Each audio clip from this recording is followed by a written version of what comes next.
Good morning, Eric. Bonjour, Paul. This morning, I was wondering, I thought it might be kind of useful for our viewers if you talked about one of your favorite features of Sapio 365. Anything you Hmm. want. This is a tough one because there is so many. Mhm. um, well, one is that is really interesting because usually the problematic with when you need to do reports, create reports and schedule that. Mhm. It's a lot of work because you have to create some PowerShell because you cannot do that with the administration portal. Mhm. From Office 365. So you will have to create some PowerShell, create a PowerShell that creates some things, that grab some data, put them and aggregate that data all together in one place. And then after that, the PowerShell has to send an email to provide the file, etc., etc. So it's really it's a lot of work when you think about it. So Mhm. and this is why in SAP 365 we implemented this idea of being able to do that with a few buttons, with a few clicks and say, okay, that's it, it's working. We have multiple customers who do that. They create complex reports from SAP 65, Mhm. and they send that to them. So okay, let me share my screen. Okay. Okay, up here, going here, share screen, entire screen, Bing, share, and we are here. Do you see my screen? Okay. So I'm here. I'm in Subject 65 connected to as an admin to my tenant, and I'm going to go to my users. So I'm going to open the one I already opened. So I got my. So it moves this out because this is definitely where we don't want him. Okay, so we see that we have 531 users altogether, multiple kind of users, some with license, unlicensed, and everything. So this is a view. So I think we already talked about it. Did we talk about Mhm. it in another session? Yeah. Yeah, Okay. we've mentioned how to make views. Yep. We mentioned how to make views and everything. So let's say I got my views. So I got views that are provided by Substance 65. I got views that I created myself. And now what I want to do is to And use excuse me, Eric, how do we tell the difference in with that the icon list? here. You see the small icon here on on Uh-huh. the left. The So the padlock. one with this is a lock. So the lock means this is a system, what we call a system view. So this is a view that we at Ytria thought that it was an interesting one, so we created and provide for everybody. And Okay. all the ones that doesn't have an icon here are in fact views I did create. So I organized some filters, some grouping, choose my Okay. columns, and then save my view with my save view here. Create new view Mhm. here, and here I got two with some. So this is a cloud. This is a cloud. So this is a cloud. So and the cloud here says that this is a shared view. Okay, Okay. so it's a view that has been created by somebody else and that has been shared with me. So you can deploy view among all your user when you're using collaboration in Subject 65. So it's pretty handy because it's pretty easy after to share some custom views that you want to use Mhm. in your team. And this one has a special. This is a one. It's a bit small. We don't see where is that, but it's a one because this is my default view. When I open the users, this is the Mhm. view it's going to use by default. So it's a Okay. choice. So by default, if you never created a view, whatever, so the default is going to use the Ytria default. But Okay. I use my own because I added some information I wanted to see, like the department, for example. Okay. Okay. So I'm here. I got my view. So let's say I want a view that's going to tell me a report about blocked users with paid only. So what are we talking about? So I'm going to click on it. So we're going to get here a view that's going to give me, so you see, he did a reorganization, Mhm. grouping on the signing status, he did a grouping on the effective license, and then after he did a grouping on the department, so we see the grouping level here, okay? Mhm. And we can see, so here you see there is a small, how do you call that? a filter icon here. Uh-huh. You see? Yep. And the filter icon, because what I did is we only want to see what is set as blocked. So we don't care about people who can effectively see there, be there. And here we have another filter account because we only are concerned about people who have effectively a license. Okay. So we don't care about people with no license. If they are blocked with no license, who cares? But if they are blocked with a license, maybe you're spending some money for nothing. So you want to get that. So here, I use the magic. So it was fast. I didn't click anywhere. I just used the magic shift minus. Shift minus collapsed everything. So it's a quick way to see everything. So like that, after you can have a global vision of your situation. So I have a view. So the view is nice. Since I provided even some pricing, so I set on my tenants some not pricing. It's what do you call that? Amount. The cost. Price. A The cost. price. Thank you. Yes, cost. So if I go to my license here, we did set a unique cost of license because we cannot provide that us because we have no idea how much you're paying. So you made a view that you like, and that's why you saved it. So I made this view using all this information all together. So I'm going back, and here I have a grouping. I added the ability to create a sum, so I can have some report on that. So I have a view that gives me a global situation with some cost about blocked users with a license. Okay. And I can see there is a filter here.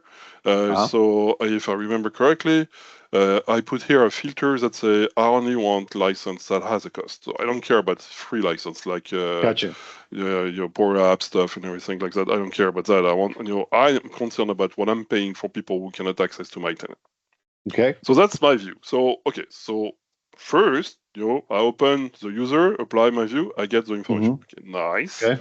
So how can I kind of use that in a different way? So I'm going back here. So this is here, if you see, so this is a main screen, and here I got this build a report from a view. I also see build a usage report from a view. What's the difference between those two things? So the difference is going to be, because build a report from a view is going to ask you to select a module, a view, and maybe some sub-module, some views, etc. So it gives you the ability to go deep through all the data you have available here. But then we have this other reports, which is provided here, which is a usage report, which provides you some more information about activity usage and everything. And here we have the ability to schedule that, to launch that and to schedule that. So you could have a global report that say, okay, I want to see a situation, so what is my consumption, how people are using my mail, etc. Okay. Okay.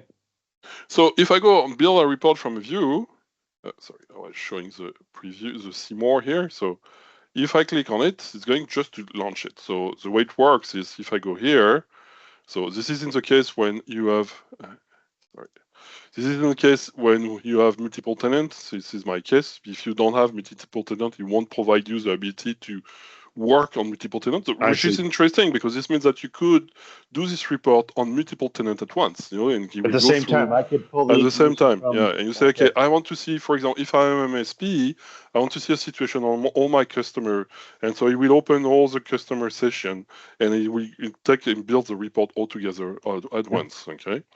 So once I'm here, so I got this dialog where I have the ability to select my module. Okay. So this is where, so in my case, sorry, go on. I was going to say, so you were in the users module, so that's where you start from, right? Yeah. And here, so I could, for example, say, okay, I want to use something from the groups. I can use something from the license. I can use something about the signing report, etc. So and the list that was said selective view, that's because when you were on, that's because you made some views. That's why we're seeing those. So this is a list of all the views you have. You can see that this is interesting. He lists a view twice, so it's a radio button, but at least you can see that it's there. You say yeah, it's there. I got it. So I'm going to use my block user with paid only because this is the one I was talking about. So all users, block user with paid only. In the case if this is a view, so because SAP 65 gives you the ability to load some on-premise data also. So here you can say, if you effectively have a hybrid and a connection to a hybrid environment, then you can say, and please load the hybrid data also, so we can have that in the view. And if this is where the submodule logic is when you are in a user, you have the ability to, for example, see the OneDrive, the license. So you could say, well, once you get that, then after you open that and use the view in this new module, submodule we opened. So it's definitely, so it's going to select everything that is visible in the view. So this is interesting because in the view, you can set some filters.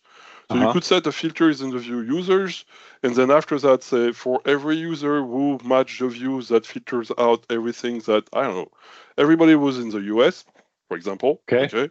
And then after that, for the people in the US, I want to see a situation of the license, and I want to see the group licensing info. What is the situation of my group licensing info? So so you can definitely narrow down your data, and when you go down with the system, so it will open the module, applies the view, applies the filters, the grouping, whatever. So and it's then almost after like that, a subsort of what the previous. And this can go. There is some situation, for example, in groups where you can have up to three sub levels. So you have the groups, and then after you get the channel, and then once you have the team channel, you can get inside of the member for the private, for example. So you can go as deep as that. So it can and it will create a report on the last level. So the last level of your selection. So in my case, I'm going to say, okay, I don't want to use a submodule. I want to use my block user with paid only and on my users. And I'm going so if I click OK here, which I'm going to do now. So as you can see, it's going to load the users. So this is which he's doing. And he's going to apply. So once he gets the users, he's going to apply the view, and this is done. So, 3 minutes. It's the time since I pushed the button originally. So this is why it says it takes 3 minutes, because it is. But this is not. You're going to say. So this is a situation. So I get rather than opening, click on our user, going there, apply my view, etc. It did all that for me. So, but you're going to say, but where is the schedule? No, I'm going to say so. Would you say I'm looking at a report, or is the report somewhere else now? So in the case when you're launching that manually, it's just going to open the module and give you the situation. Okay. So in that sense, it's just what was the difference between you doing that versus you just choosing it from the view? Here we automate the logic. So rather than clicking, you went through the process. So let's say if you were with one module, submodule, etc., you would have gone through the process and then open the first module, selection, open the submodule, apply the view, selection, open the submodule, and just to give you the final. Yeah, it's the automation. That's the idea with the jobs. The idea of you can automate anything you're doing inside of SAP 65, and this is one example of that. So now that, so as we were talking about notification and sending some report and everything. So, nice. But here, as you can see, as you said yourself, where's my report? Yeah. Okay. So this is where, if you see there is a 3 dots here, if I click on that, so I have the choice to execute the job, which I just did. So I just execute the job right away, but I can schedule the job. And this is where it gets interesting. Okay. So here now, the first thing it's going to ask me about, how do you want to schedule that? So what is the schedule type? Is it how many times a day, etc., etc. So also one thing we can say, say, please minimize that. So I don't want it to pop up because it's going, so when it is scheduled, it's going to launch SAP 65 and do everything we just saw, so what we saw before with opening the module and everything. You will do exactly the same thing. So let's say if you set that on your computer, you're working somewhere and you schedule something at 2 p.m., and then suddenly you will see a SAP 65 popping up and opening some modules, doing some stuff. And so this can be a bit annoying. So this is why we provided the idea of the minimize here. Okay. So you say, if I make a view, if I'd like to automate a view, I'm going to call it that, and do something with it, my view becomes a report. I run a report, and then if I'd like to, I can schedule that report, and we call that a job. All right. So exactly. So here you have a few options, knowing that something to not forget is SAP 365 will use a Windows task scheduler for that. So it's going to create an entry in your Windows task scheduler of the computer, knowing that this is a place where after you can go there and change whatever parameters or variable you want. Here we provide you some, but the Windows task scheduler can provide you a lot more options about how you want to schedule a task. Okay. Okay. And so this is, we use that. We didn't create a specific schedule system. We Mm-hmm. use what is available in Windows. Okay. So now that I set my rules, so I'm going to say, okay, I want a weekly on Sunday, once, and do that at 10 a.m., 10:35, and because it is 10:35, so this is, and I'm going to say, okay, minimize, no splash. I don't want to have the splashing. I want this to be kind of behind the scene, and I'm Mm-hmm. going to do next. And now, so this is where the schedule part, gets in, because this is where I'm going to choose, okay, now SAP 365 is going to start every Sunday at 10:35. So first question is, from where? So what is the session I should use to be able to connect? So what should I use to be able to uh, create my report? On which tenant? Because he has to know, which session to open when is. So this is where you choose. So in fact, depending on what you have available here, this is where you choose the type of session and the session you want to use for that. Okay. We have the ability, so this is an option. You can create what we call app session. So rather than using a user, sometimes a user can be an issue. Let's say, we have some customers that every time they log in, they have to provide MFA. Mm-hmm. So here it won't work because Subject 65 will start, try to connect, and then the MFA dialog is going to pop up and you're stuck. Okay. Okay. So this is why. So using a session like that can be an issue. So this is why we created the ability to create an app session. So the way it works is you create an app, a specific app that is going to be set to have access to what you need, and then after you will use Substance 65 will use the app to do the process. So then there is Okay. no and everything is secured by some secret keys, and you can set some rules on the app you're creating in Azure.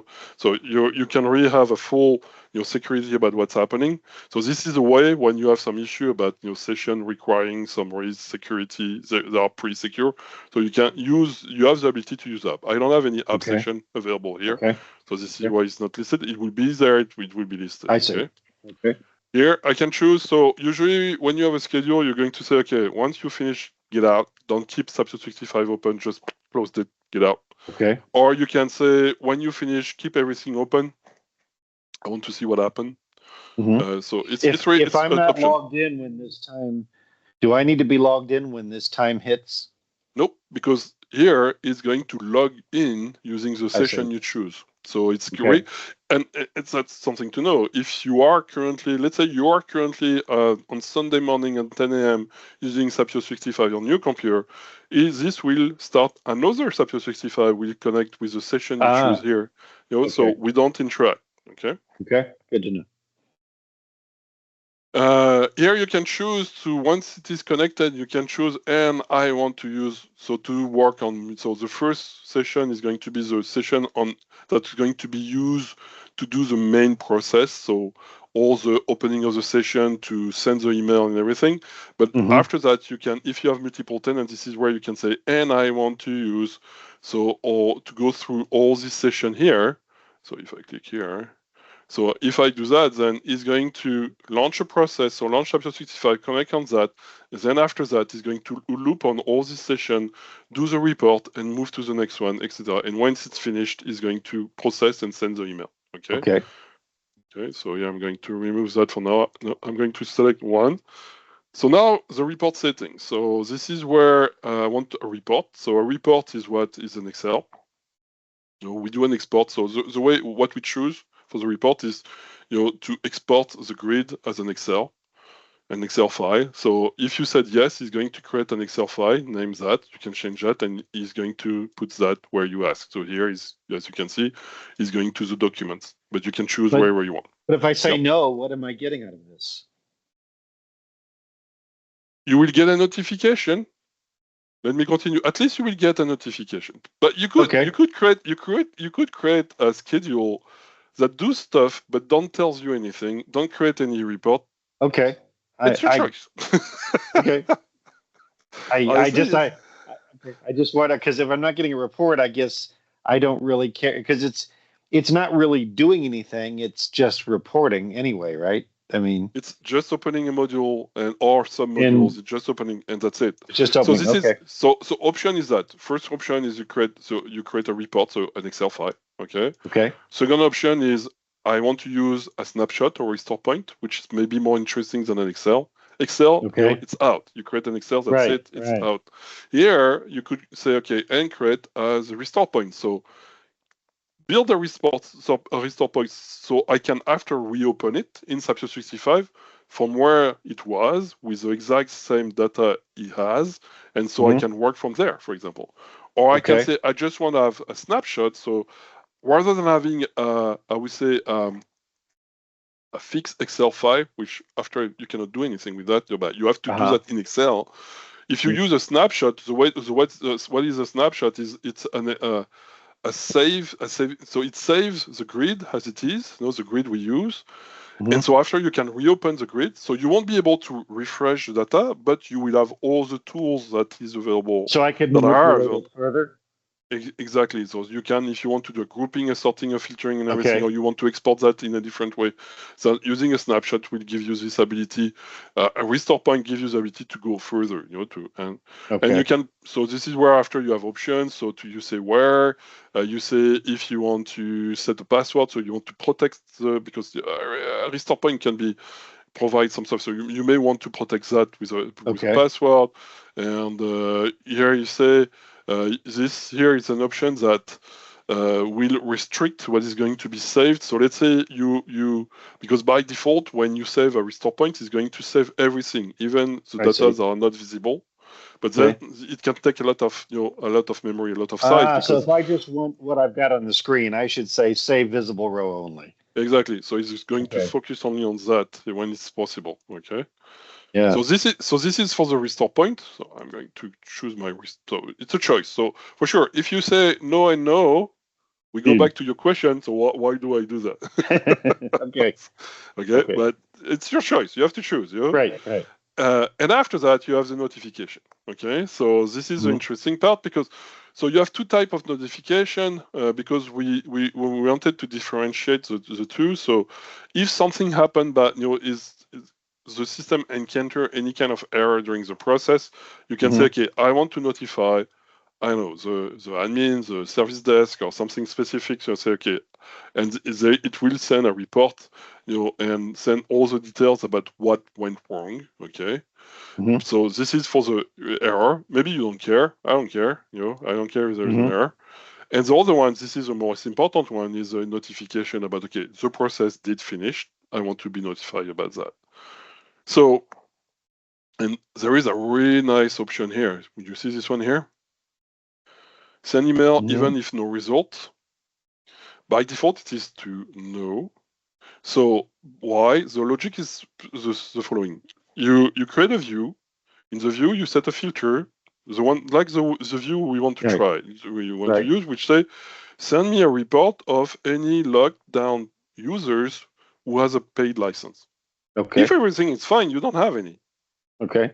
So this means that when the process will open the module and apply the view, it will end up say, I don't have anything to show.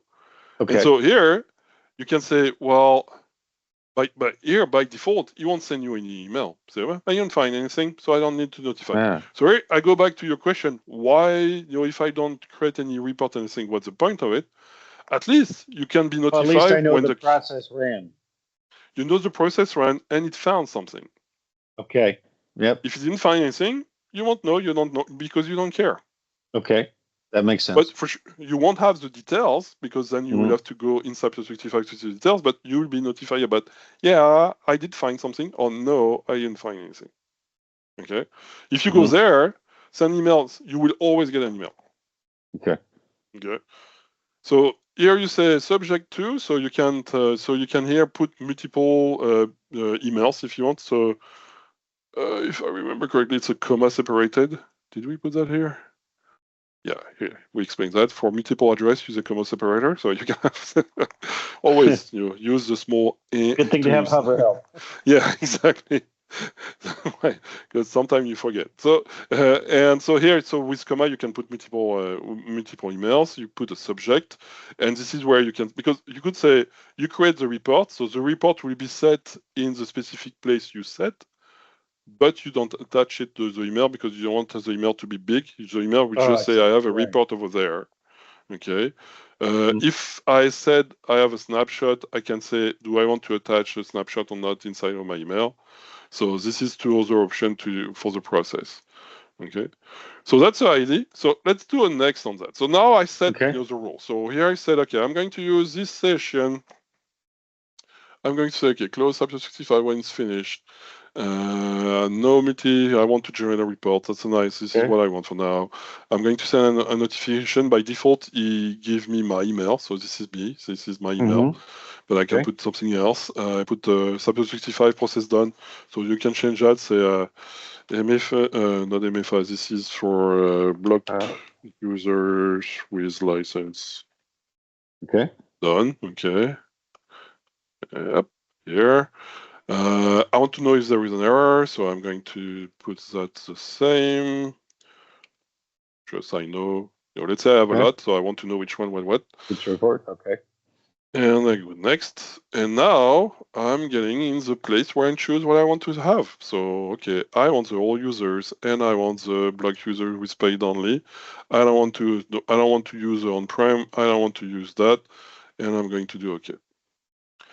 So now I have to set a reference for that. I have to give, okay, so what is the reference of my scheduled job? So scheduled for block user with license. Okay, I'm going to do okay.